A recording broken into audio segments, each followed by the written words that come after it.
प्रश्नावली 3.4 में हमने विलोपन विधि सीख ली है। अब इसी विलोपन विधि का एक सवाल रुक जाना नहीं योजना जो दिसंबर 2022 में अभी पिछले एक महीने पहले जो ली गई थी परीक्षा उसमें आया था।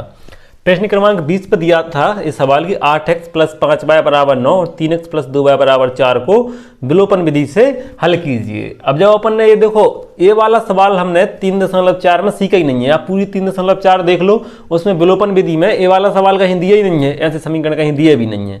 तो क्या देखो जो बच्चे समझदार हैं, जो करना जिन्होंने विधि को पकड़ा है, जो विधि करना सीखा है जिनने, उनसे तो आसानी से बन जाएगा। अब जिसने अच्छे से नहीं समझा उनसे नहीं बनेगा ये, है ना। क्योंकि देखो 3.4 पन्ने से विलोपन विधि से किया नहीं है। ये वैसे सवाल दिया कौन सा है, ये दिया है 3.5 का प्रश्न क्रमांक 3 उसको दिया है। उसमें दिया है कि प्रतिस्थापन विधि और बीजगणन विधि। तो अपन ने ये प्रतिस्थापन से भी कर लिया था शायद, बीजगणन से भी आपने किया होगा, लेकिन आपने इस सवाल को विलोपन विधि से नहीं किया होगा क्योंकि उसमें विलोपन विधि का बोला नहीं गया था। तो ऐसा भी होता है कि देखो किसी भी सवाल को किसी भी विधि से करवा सकते हैं, तो आपको उनको क्या करना सीखना है, विधि को सीखना है कि विधि कैसे की जाती है। चलो अब अपन दोबारा से कर रहे हैं। अपन प्रश्नावली 3.4 के पहले के 4 सवाल तो कर ही लिए हैं, अब अपन इसे कर रहे हैं, है ना। तो इस विधि में अपन क्या करते हैं कि किसी भी दो चरों को एक समान बना लेते हैं, चाहे तो x वाले पद को एक जैसा बना लो, चाहे y वाले पद को एक जैसा बना लो। तो हम क्या कर रहे हैं, आगे वाले x वाले पद को एक जैसा बना ले रहे हैं। तो x वाले पद को बनाने के लिए अपन क्या करेंगे, देखो समीकरण 1 में हम कितने से गुणा कर देंगे, 3 से। समीकरण 1 में जब हम 3 से गुणा करेंगे तो यहाँ 3 8 24 हो जाएंगे। ऐसे ही अपन समीकरण 2 में कितने से गुणा करेंगे, 8 से। जब 8 से गुणा करेंगे तो 8 3 24 यहाँ भी हो जाएंगे, मतलब दोनों पद एक जैसे हो जाएंगे, है ना। तो अपन यहाँ लिख लेते हैं समीकरण 1 में कितने से गुणा करना है अपने लिए, 3 से। इसको देख लिया करो, जो ये गुणांक होता है नीचे वाले के गुणांक से ऊपर गुणा कर दिया करो, ऊपर वाले गुणांक में नीचे वाले से गुणा कर दिया करो, है ना। तो एक जैसे बन जाते हैं। तो अपन यहाँ लिख ले रहे हैं समीकरण 1 में, समीकरण 1 में ऊपर वाले में किससे गुणा करना है, 3 से, तथा समीकरण 2 में किससे गुणा करना है अपने, इस ऊपर वाले गुणांक से 8 से, है ना। 8 से गुणा करने पर, ठीक है। अब अपन क्या करेंगे, समीकरण 1 को जड़ों को तो उतारेंगे, तो 8x + 5y = 9। ये हमने समीकरण 1 उतार लिया और समीकरण 1 में हमें गुणा करना है 3 से। तो हमने गुणा का चिन्ह लगाया और 3 लिख दिए, क्लियर। ऐसे अपन समीकरण नंबर 2 उतारेंगे तो 3x + 2y = 4। और समीकरण 2 में हमें कितने से गुणा करना है, 8 से। तो हमने गुणा का चिन्ह लगाया और 8 लिख दिए, है ना। अब इसी तरह से अपन इसे फिर आगे 3 का चिन्ह लगाएंगे और फिर लिख लेंगे। 3 का गुणा करके इस समीकरण को लिख लो, तो 3 का गुणा करेंगे 8 में। 3 का गुणा हम जानते हैं, इसमें होगा, इसमें होगा और इसमें भी होगा। तो 3 का पहले 8 में गुणा किया तो होगा 3 8 24x प्लस 3 का 5 में करेंगे तो हो जाएंगे 3 5 15y बराबर का चिन्ह। 3 का 9 में करेंगे तो 3 9 27, क्लियर। ऐसे 8 का करेंगे अपन इसमें और इसमें। तो 8 का जब 3 में करेंगे तो हो जाएंगे 8 3 24x प्लस का चिन्ह, 8 दूनी 16y बराबर का चिन्ह, और 8 का 4 में होगा तो 8 चौका 32, क्लियर।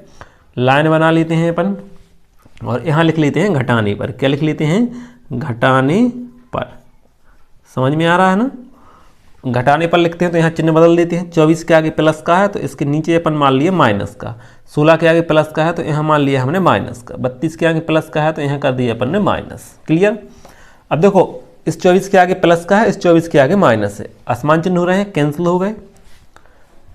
15 के आगे प्लस का है, इस 16y के आगे माइनस का है, नीचे वाला चिन्ह देखते हैं ना। तो ये देखो आसमान चिन्ह हो रहे हैं, नहीं घटेंगे। तो 16y में से जब 15y जाएंगे तो बचेंगे माइनस का y। क्यों, क्योंकि बड़ी संख्या का लगाते हैं अपन चिन्ह, है ना। बराबर के चिन्ह में पहुंचे। यहाँ भी 27 के आगे है प्लस, इसके आगे है माइनस, ये भी घट जाएंगे। तो 32 में से जब 27 जाएंगे तो कितने बचेंगे, 5, और वो भी बड़ी संख्या का लगाएंगे चिन्ह, क्लियर। देखो माइनस से माइनस कैंसिल हो गए। यहाँ हमें y बराबर क्या मिल जाएगा, 5, क्लियर। ये जब बराबर में होते हैं तो माइनस से माइनस कट जाते हैं, तो y बराबर हमें मिल गया 5। अब अपन क्या करते हैं कि y के मान को किसी भी समीकरण में रख दो, चाहे समीकरण 1 में चाहे समीकरण 2 में। तो हम समीकरण 2 में रख ले रहे हैं y का मान। तो अपन यहाँ लिखेंगे y का मान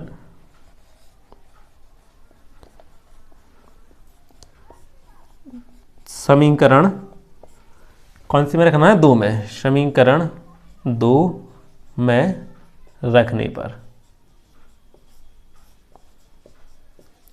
तो समीकरण 2 में रख दो। समीकरण 2 हमारा ये है, 3x लिखा है तो हमने लिख दिया यहाँ 3x, प्लस का चिन्ह लगाया, 2 लिखे हैं 2 लिख दिए। इन दोनों के बीच में मानते हैं अपन गुणा का चिन्ह, तो हमने गुणा का चिन्ह लगा लिया। और फिर y की जगह क्या लिखना है, 5। y का मान रख रहे हैं तो y की जगह लिख दिया अपन ने 5। फिर कहाँ पहुँच रहे y का मान रखने के बाद, बराबर पर, तो बराबर, और फिर क्या लिखा है 4, तो हमने लिख दिए 4। क्लियर। अब क्या होगा, देखो इन दोनों को हो रहा है गुणा, तो हमने 3x तो लिख लिया ज्यों के त्यों, 3x लिख लिया ज्यों के त्यों, प्लस का चिन्ह, 5 का 2 में गुणा किया तो हो गया 10, बराबर का चिन्ह और 4 लिख लिए। क्लियर। अब यहाँ से क्या होगा, देखो x का मान निकालना है अपने, तो देखो 10 का करेंगे अपन पक्षांतर, तो यहाँ क्या बच रहा है अपने लिए 3x, इसका तो पक्षांतर कर रहे हैं, तो अपन कहाँ पहुँचेंगे, बराबर पे, बराबर लगाया 4 लिख लिए। क्लियर। अब 10 को उस तरफ ले जाएंगे तो हो जाएगा ये माइनस का, तो होगा माइनस की 10। क्लियर। अब क्या हो रहा है, देखो ये दोनों घट जाएंगे, तो इस तरफ तो अपना 3x ज्यों के त्यों रहेगा, हम यहाँ कर ले रहे हैं इसे, है ना, 3x तो इस तरफ का अपना ज्यों के त्यों रहा। क्लियर। बराबर का चिन्ह, और जब 10 में से 4 गए तो बचेंगे 6, माइनस के 6, क्योंकि बड़ी संख्या का लगाएंगे चिन्ह। क्लियर। अब बराबर का चिन्ह फिर लगा लेंगे। देखो अब x के साथ में 3 काय में है, अभी गुणा में है, तो कहाँ चले जाएंगे, भाग में, तो x बराबर माइनस के 6 और बटे में 3। क्लियर। 3 से कट जाएंगे, 3 एकम 3 और 3 दूनी 6। x बराबर कितना आ गया, माइनस का चिन्ह है, माइनस लिख लिया, और 2 है तो 2 लिख लिए। क्लियर। x बराबर आ गया 2, -2।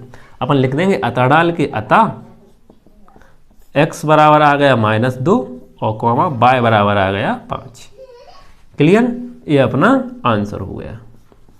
तो इस तरह से आपको करना है, इस तरह से आपको विधि सीखना है ना।